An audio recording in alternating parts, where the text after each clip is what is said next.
Will Roland Burris be seated in the U.S. Senate? Should Roland Burris be seated in the U.S. Senate?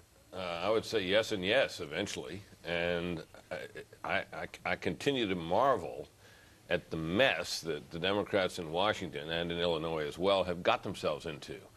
And does it occur to any of these Democrats, many of whom exhibit an exquisite sensitivity to the rights of imprisoned enemy combatants at Guantanamo Bay who have been convicted of nothing, does any of them notice that, that this man, Rod Blagojevich, has not even been indicted, let alone convicted of anything? And indeed, the prosecutor is now saying he needs more time to get together an indictment. And why does he need the more time? Well, he says he's drowning in new evidence. Prosecutors normally don't postpone indictment because they have too much evidence. You can always amend an indictment if you need to add any new information that comes along. And what was the whole effort here? The whole effort was to prevent Blagojevich from making a corrupt appointment. It does not appear that he has made a corrupt appointment. He's appointed a qualified man. And whether you would vote for him or not, he's certainly entitled and indeed constitutionally obligated to do what he's done. I don't think the Senate has any grounds for refusing to seat him, and I think in the end that will be the way it turns out. Mara, let me ask. If this is to have any meaning, any substance in terms of government efficacy and ethics, you can't have Roland Burris and this man under this taint making this appointment. So why is it that he's thought to be under a taint?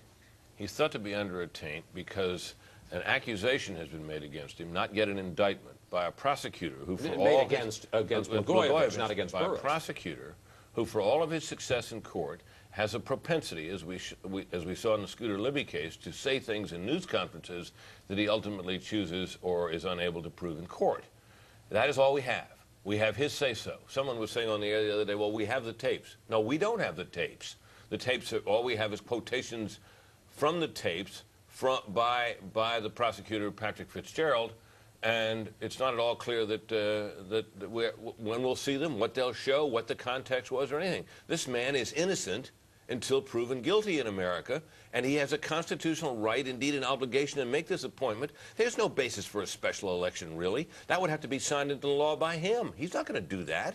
I mean, the easy way out of this is for the Democrats to quietly and immediately seat Roland Burris, and that ends the controversy. Well, you know, the longer they keep this up, the more this guy is an ornament to the Democrats themselves, an unattractive one at that, and the longer this goes on. It's political stupidity.